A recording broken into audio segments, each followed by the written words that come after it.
What's going on, everybody? Welcome back to Sensei Crack Vegas, a channel where we break down the best games to make easy money, find the best value, and cash these tickets. We went 10-2 today. You can call me Himothy. I'm him. I'm him Jones. Himmy Neutron. I'm Himmy Turner. Stop playing with me. Come on. Can I get a sub, a like, and a comment, though? I'll be feeding y'all some sauce. I'm in the kitchen like there's a spill on the floor. Come on. Cubs first five, money line cash. Cubs money line cash. Cubs team total over 4.5 cash. Astros money line did not hit. They end up losing. The first five end up hitting. The Orioles and the Angels first five under 4.5 hit. Rays money line hit. Rays team total over did not cash. Rays first five cash. Junior Caminero Dímelo Papi hit a home run. That cash. Paul Skeens under 6.5 Ks. That cash. Kyle Harrison over 5.5. He went crazy. That cash. Before I go into the matchups, I just want to be honest with you all. I've been having a little, I've been dealing with some financial struggles behind the scenes while continuing to put time and effort into bringing you this content every day. I've added a donation link into the description for anyone who genuinely wants to support the channel and help me keep going. Donations are obviously optional. I never want anybody to feel pressured to send anything. Even watching the videos, liking, commenting, and sharing the channel helps you more than you'll ever know. Thank you so much. If you're new here, make sure you hit that subscribe button, turn on the notifications. Don't miss out on any of my daily MLB betting breakdowns, best bets, home run picks, and pitching matchups. This is the lab where we break down the numbers, the pitching, the matchups. We find where the value's at, and we attack. Before we get into the next match, into the matchups, make sure you join the Discord. The link's in the description. That's why we posting all the extra picks, updates, any last-minute plays. Now, let's get into today's top 5 pitching matchups and my favorite bets on the board. Let's lock in. I'm your Sensei. Let's crack Vegas. First up, we got the Miami Marlins taking on the Braves. We got Jansen Junk going against Martin Perez. Braves are minus 154 favorites. Plus 130 dogs are the Marlins. Totals of 9. Jansen Junk, oh my God. He comes into the matchup with a 4.58 ERA, a 1.33 whip. He isn't the biggest strikeout pitcher. Over his last 10 appearances, he has carried an ERA above 5. I hope somebody brought a shovel because he is dirt. We need a funeral for his ERA. Boy. The good news is he's coming off a scoreless inning against the Mets, but this Atlanta lineup is much tougher challenge. Let's be real. The Mets are not the Braves. Keep it above. Junk has allowed plenty of contact against powerful, Braves lineup inside Truist Park. That's gonna get him in real trouble real quick. I'll tell you this right now. It's gonna be a bloodbath for this man. On the other side, Martin Perez has been more reliable. He enters the game 3.24 ERA. He has done nothing but good things. Like he limits damage. He's the favorable matchup in my opinion. I don't even got to get into it with him. Just comparing him and Jansen Junk is a big difference. And I don't even think Martin Perez is that good to me. I'm not gonna hold you, but limiting walks and all that other stuff, he's been pretty solid. He doesn't need to dominate with strikeouts. He just needs to generate soft contact, keep the ball on the ground. And he's going to make Miami string, they're not going to string hits together. They're going to have to work hard to get on base.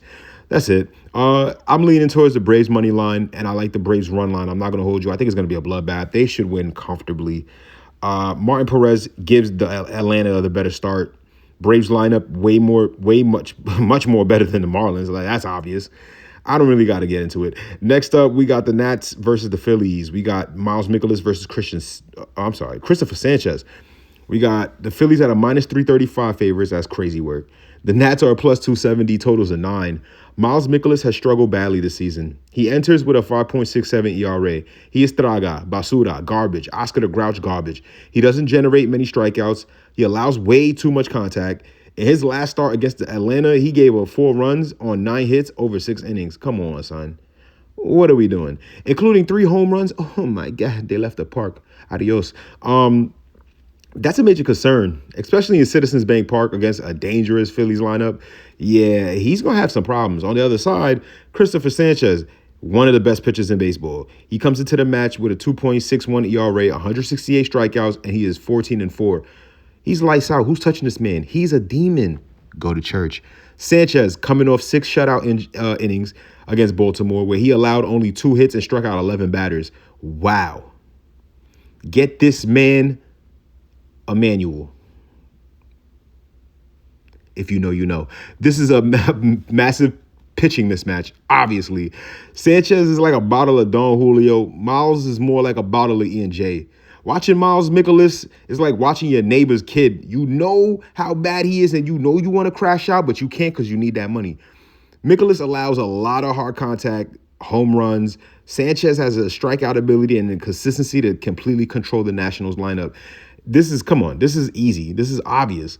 The pitching advantage obviously goes to Philly.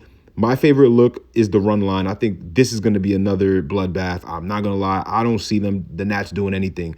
You got to remember James Wood, their best player, is not playing. CJ Abrams and others. They just sold Luis Garcia. Now he's going crazy on the Yankees. Yeah, I did too much, you stupid mother. Anyway, next up, we got the Mets and the Guardians. Nolan McLean versus Foster Griffin. Cleveland's a minus 106 dogs. Mets are minus 110 favorites. A totals of 8. It's damn near a pick 'em, and they both suck. Both teams are garbage.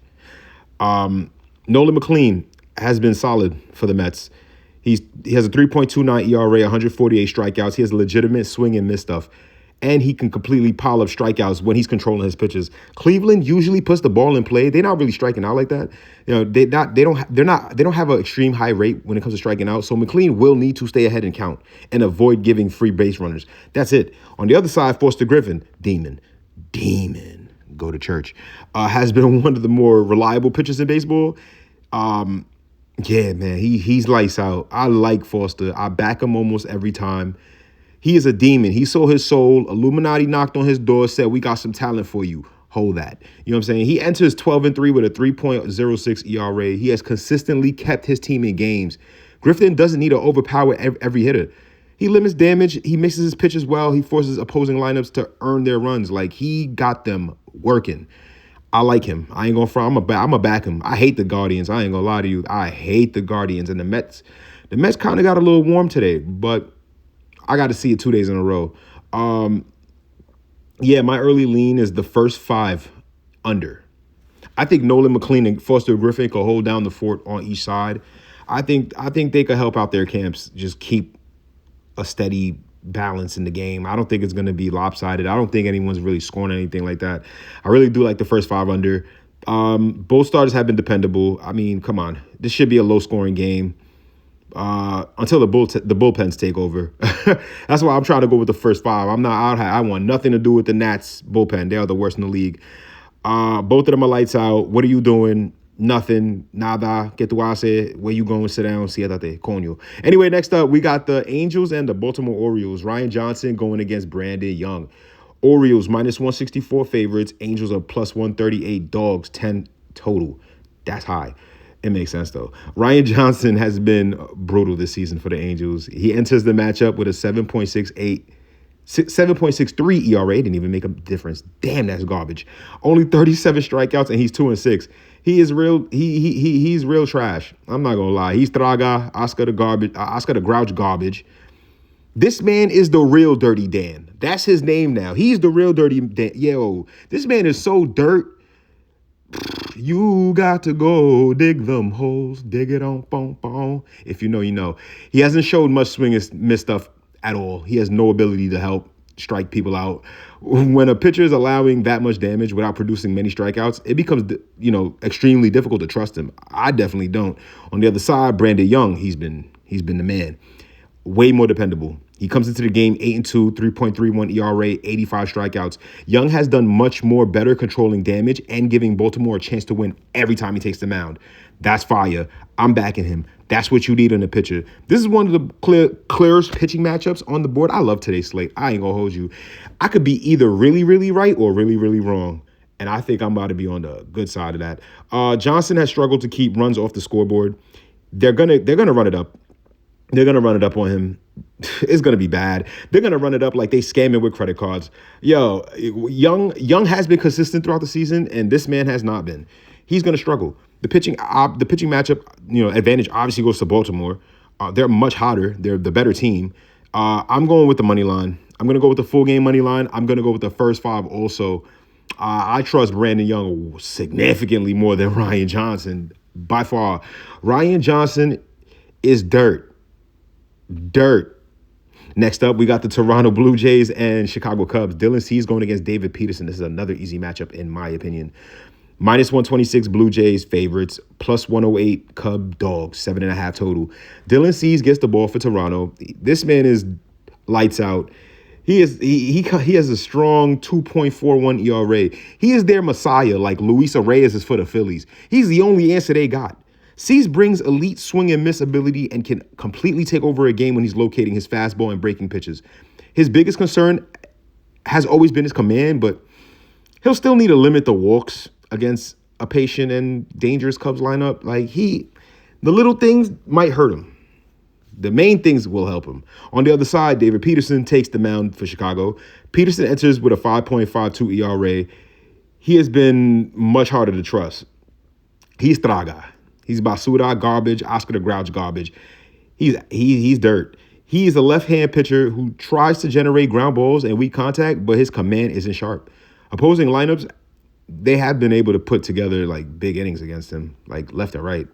This is a clear starting pitching advantage for Toronto. Cease has the much higher strikeout ceiling. He has done nothing. He's done a significantly better job limiting runs, while Peterson has inconsistently throughout the season. That man's been struggling. My early lean, obviously, is the Blue Jays first 5 money line. I trust Dylan, obviously, to give Toronto the stronger start. Blue Jays should have the advantage to produce runs against David Peterson, but offensively, Toronto's kind of dirt. I'm not going to lie to you. I'm taking a big chance with them here. I like them on the first 5 because obviously Dylan Cease. And I really like Toronto's team total over 3.5. It might be too juiced now. If I got a boost, I'm dropping that.